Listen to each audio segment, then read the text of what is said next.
الرحمن الرحيم باب من لم يتطوع في السفر دبر الصلوات وقبلها.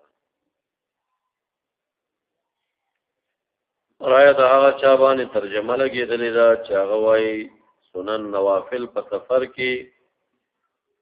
قبل الصلاة و بعد الصلاة دانش.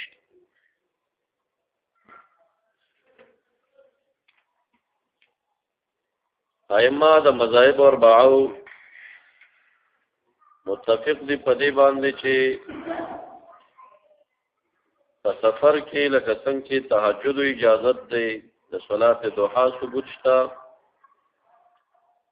او د وتر ثبوت شته دی دا شان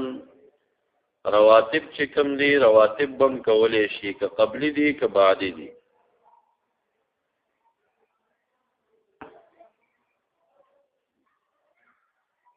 دا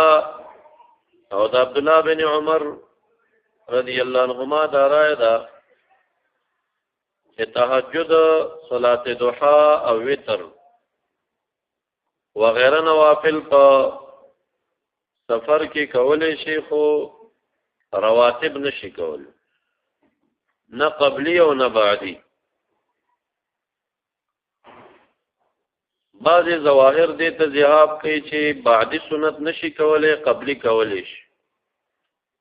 هغوی دا حدیث نه استدلال کړی دی چې نبی علیہ السلام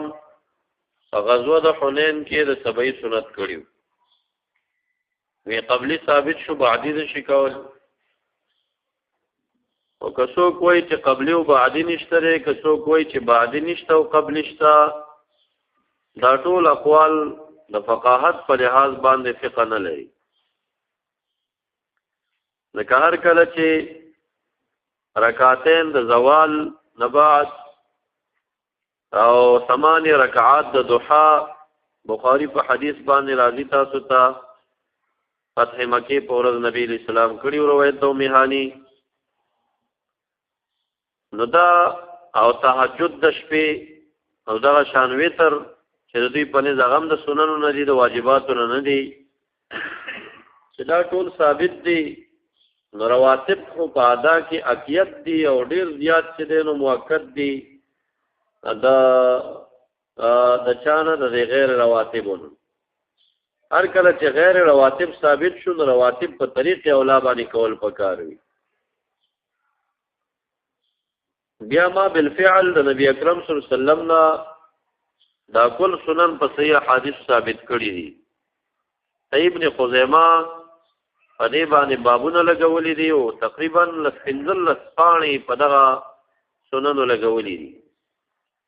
صحابه کرامو کې خلفا راشدین چې دا غټولو نه دا روایت شوی دي. حسن بصری رحمت الله علیه به دا فرمایي چې د بدر څومره صحابه دي چې ما څومره کتلې دي هغه ټول په سفر کې سنن کول. نو راجح دا چې کوم روایاتو کې نبی علیہ السلام ندی کړي یا د څه روایات دی هغه د محمول شي به حالت السیر او کوم کې چې اثبات راځي هغه د محمول شي په حالت د قرار او د ثبوت باندې. کتر کړي شي په حالت د سیر کې نو ګنا نه ده مقصد دا دی. او په حالت د غیر سیر کې چې د نزول سفر دی په هغه کې کول پکار دی. بسم الله الرحمن الرحيم به قال حدثني يحيى بن سليمان قال حدثني ابن عوف قال حدثني عمر بن محمد ان حفص بن عاصم حدثه قال سألت ابن عمر فقال صحبت النبي صلى الله عليه وسلم فلم أراه يسبح في السفر وقال الله تعالى لقد كان لكم في رسول الله صلى الله عليه وسلم أسوة حسنة. د عبد الله بن عمر سره په خلاف باندې روایات ترمذی کې تاسو ته تیر شوی چې روایت د عطیه العوفی چې حدیث ته امام ترمذی حسن ویلیو د عبد الله بن عمر سره هغه دا دی چې د سفر نمخ کې د منځ نمخ کې ورستی هغه حدیث هغه رکعات چې سنن چې هغه ثابت کړیو.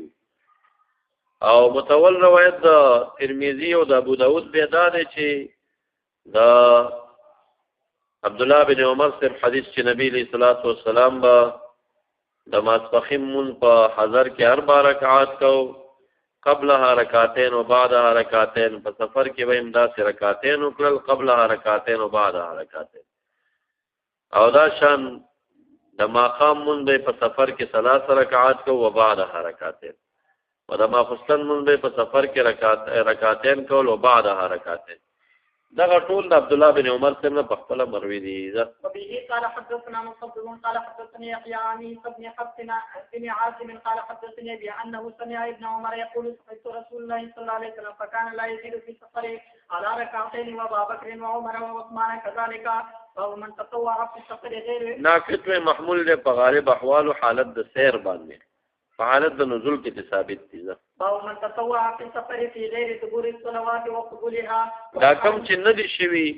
تاسو ته ترمذی قول محشر اخسته او تاسو هل تم تر شوي نه ومعنى من لم يتطوع في السفر قبول الرخصت ومن تطوع فله في ذلك فضل كثير. نه دا هیڅ مذهب نشته چې سفر کې سنت نه کول سنت دي یعنی افضل دي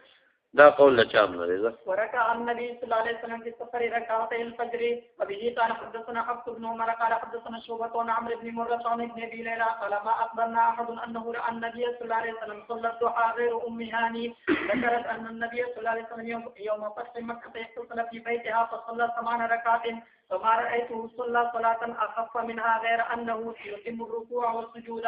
وقال ليس حدثني يونس بن شهاب قال حدثني عبد الله بن عامر بن ربيعة أن أباه أخبره أنه رأى رسول الله صلى الله عليه وسلم صلى الصبيحة بالليل في السفر على ظهر راحلته حيث توجهت به. وبه قال حدثنا باليمان قال أخبرنا شعيب عن الزهري قال أخبرني سالم بن عبد الله عن ابن عمر أن رسول الله صلى الله عليه وسلم كان يصبح على ظهر راحلته حيث كان وجهه يؤمي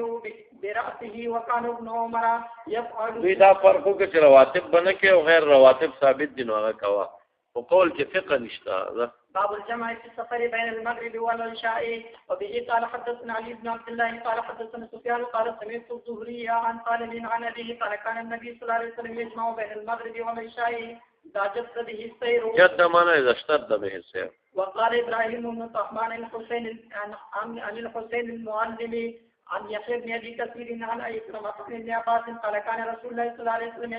يجمع بين صلاة الظهر والعصر إذا كان على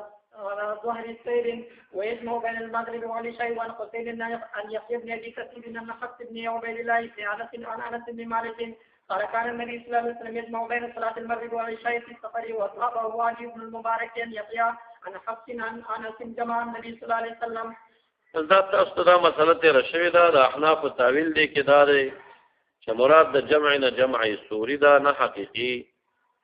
د اخر ظهر تور کول شوی دی په اخر وخت د ظهر کې په خپل ټیم سره شوی دی او تعجیل عصر تور کول شوی دی په اول وخت د عصر په خپل ټیم باندې شوی دی. دا جمع سوری دا په یو نزول کې شوی دی بس قافلې اړولې دي او هر منځله لپاره وخانو سامان کوزول دا په بخاری سفرونو کې ډېر مشکل وو. دغه شان که څوک په سفر کې ماسپخیم رسو کوي مازیګر مخکې کوي نو په اوار یو په خپل ټیم باندې کوي نو دې کې څه مسله نشته ده. یعنی وخت مختارې ترک په دې مجرم نه ده چې ولې دې وخت مختار کې ونه کا په سفر کې ته اجازه. او دلیل دا احناف لپاره هغه حدیث دی چې ابن عباس څخه روایت ده چې نبی علیہ السلام صلی الظهر والعصر جميعا والمغرب والعشاء جميعا في غير خوف ولا سفر. روایت ترمذی هم ده مسلم هم ده نه يروا او نه سفرو. نو په هغه کې ولې دا کار شوی سبانه حمله وې تاسو د دین دا حمله په دې باندې چې دا جمع سوري و لکه اول ته چې تاسو جمع سوري اخلي نو احنا پټول دغه مواضعو کې جمع نه مراد جمع سوري اخلي. او دلیل د احناف د لپاره حافظو علی الصلوات والصلاه الوسطى مراد د حفاظتنا یعنی ادوها فی وقتها په خپل وخت کې ادا کړي. دا رنګ ان صلات کانت علی المؤمنین کتابا موقوتا او وخت کې فرض شوی دی. دغه د وخت پر خدلا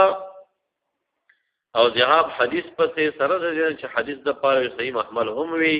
یعنی مطابقت د حدیث د آیت سره راتلې شي زمون په تعویل باندې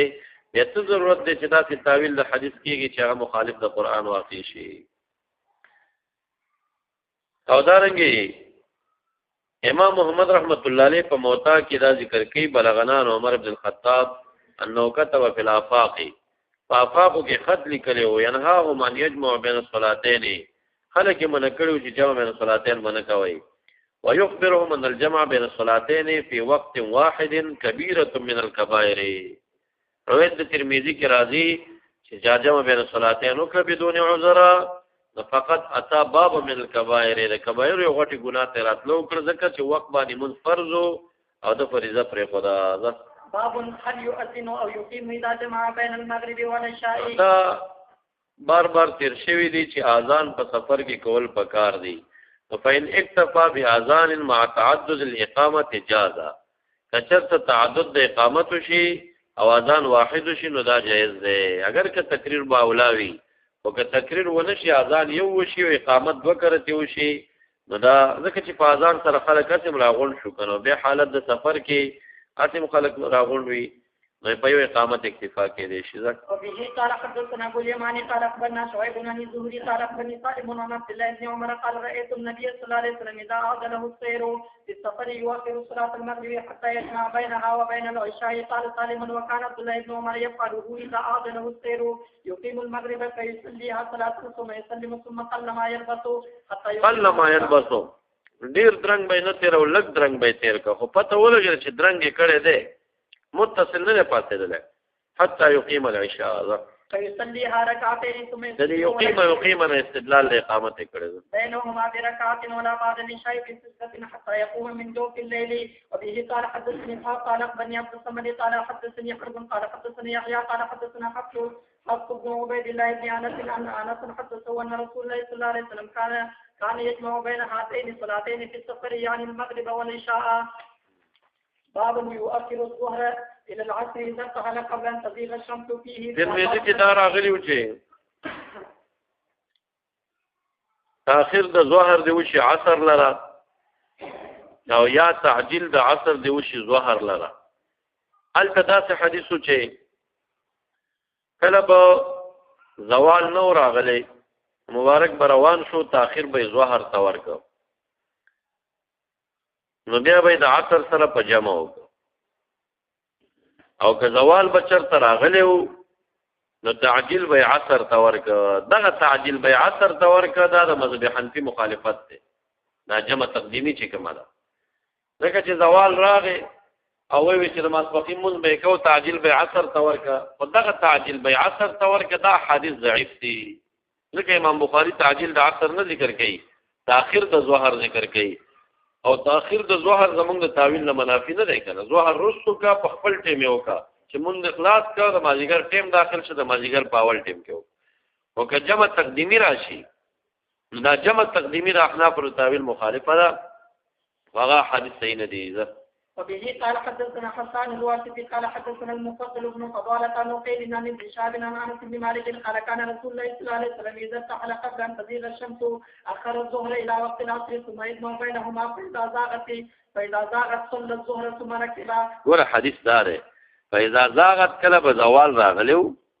صلى الظهر من د مازیګر به وک تعجیل د عصر پکښتا نشتا ثم ركب به وسور احناف دین استدلال کوي چې روایت د بخاری دار ک زوال براغه مسبخی می کړي خو مازیګر نه د مخکې کړي وته ترمذی تاسو راځین تراول انتدال فاضی چې به تعجیل په عصر کې وکړه عصر به تر مخکې کې دواړه به وکړه بیا روان شو بخاری حدیث کې د الفاظ نشته نو هغه ټوکړه ضعیفه ده صحیح حدیث دار چې کله به زوال نو راغله روان بشه تاخير به ظهر تور کو نبی به جمع وکړه مع العصر او چې کله به زوال راغی صلی الظهر فقط ثم ركب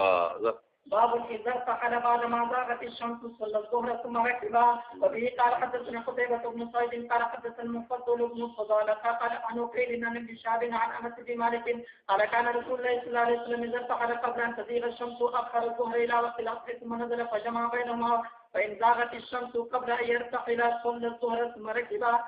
باب صلاة القائد وبه قال حدثنا قتيبة بن سعيد عن مالك عن هشام بن عروة عن أبي عائشة أنها قالت صلى رسول الله صلى الله عليه وسلم في بيته وهو شاك مريض فصلى جالسا وصلى وراءه قوم قياما فأشار إليه من فلما انصرف قال إنما جعل الإمام ليتم به فإذا ركعوا فاركعوا وإذا رفعوا فارفعوا آخری عمر کې نبی صلی الله علیه وسلم پناست او صحابه کرام په قیام منځ کړی دی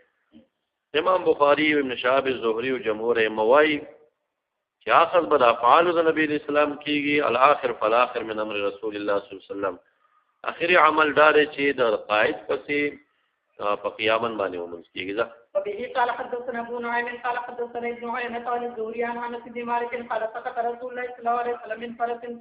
فخدش او فجحش دواړه یو معنا ورکړي. مراد تنا هغه غریدل د پوستکی دی، پوستکی غریدل یو شقه الايمن فدخلنا عليه نعوده فحضرت الصلاه فصلى قائدا فصلينا قعودا وقال انما جعل الامام ليصم به اذا كبر فكبروا واذا ركع فاركعوا واذا رفع فارفعوا واذا قال سمع الله لمن حمده فقولوا اللهم ربنا ولك الحمد. وبه قال حدثنا اسحاق بن منصور قال حدثنا روح بن عباده قال اخبرنا حسين عن صلاه د قاعد چې د مفترض وي د بیماری په صورت کې عذر راغی فریضه ساقطیږي چې قیام نه نو پناست دی کولای شي. هر چې نوافل دی داغه کې اجازت دی، بس اجر خو نسب د قائم جوړیږي. لکه په سفر کې پر راحله باندې سړی مونږ کې ایو ما توجهات کوم قائمه کې جواز لري په اتفاق دی مو باندې، نو په نوافلو کې دغه حکم دی. فرایضو کې چې قصدن قیام نشي پرې خدای مونږ نه کیږي او کچ تعذر نو کولی شي. انا عبد الله بن بريدة عن عمران بن حسين انه سأل النبي صلى الله عليه وسلم قال وحدثنا اسحاق قال اخبرنا عبد الصمد قال سمعت ابي قال حدثني حسين عن ابن بريدة قال حدثني عمران بن حسين وكان مبصورا قال سألت مبصور معنا مبتلا او په بواسیر باندې. سألت رسول الله صلى الله عليه وسلم عن صلاة الرجل قاعدا فقال من صلى قائما فهو أفضل ومن صلى قائدا فله نصف أجر القائم ومن صلى نائما فله نصف أجر القائم. دې کې شارحي الحديث شبو کې پراته دي چې مراد ته اوس نوافل اخلي که فرایض اخلي. کچته مراد ته نوافل اخلي نو بیا په من صلى نائما په اتجاع باندې کول یې مجیز نه غړي، پناست جایز دي او اجر نصف اجر القائم ده. خدا ټوکړه چې من صلى نائما یعنی متجعا فله نصف اجر القاعد، د دې به مقصد څه شي.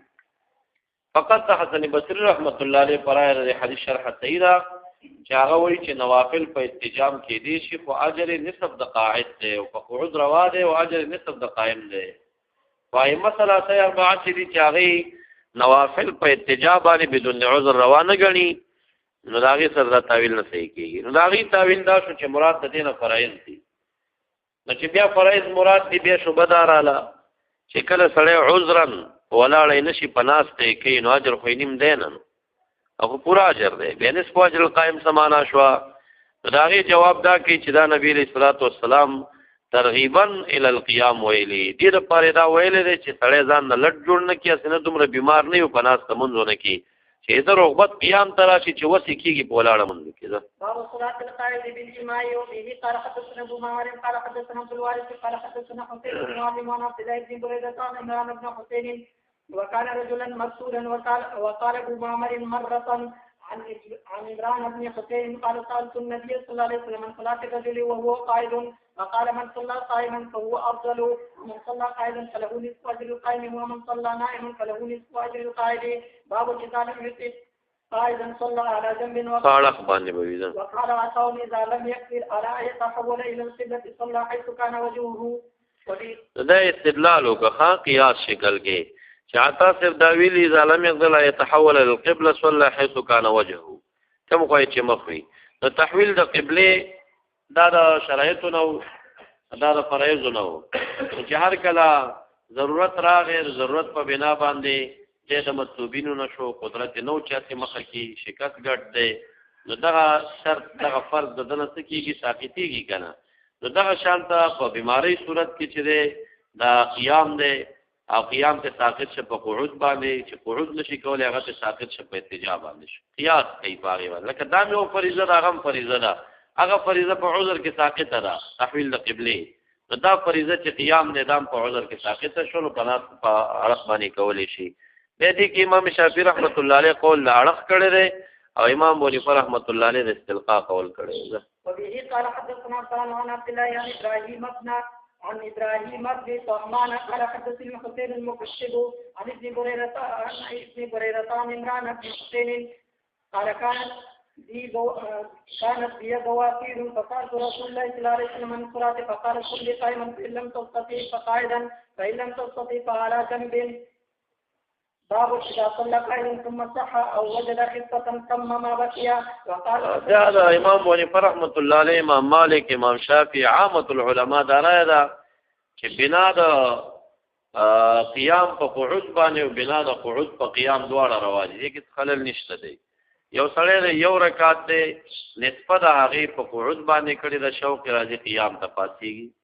او یو سړی دی چې په ولاړې کړي سړی شوی دی بیا کینی لا سباق نه کوي. وقالوا حسن ان شاء المريض صلى ركعتين قائما وركعتين قائما. وبه قال حدثنا عبد الله بن يوسف قال كنا مالك بن هشام بن عروة عن عائشة أم المؤمنين أنها أخبرته أنها لم ترى رسول الله صلى الله عليه وسلم يصلي صلاة الليل قاعدا قط حتى أصلنا فكان يقرأ قاعدا حتى إذا أراد أن يركع قام. لذا بنا القيام على القعود فقرأ نحو من 30-40 آية فولا بانه ثم ركع.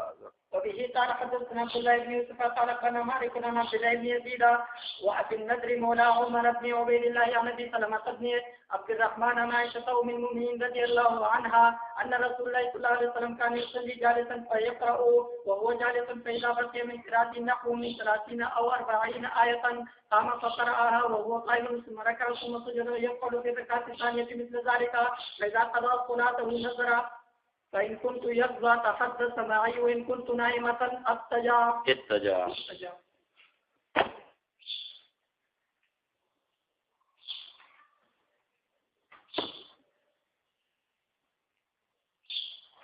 جوش شو ده شيء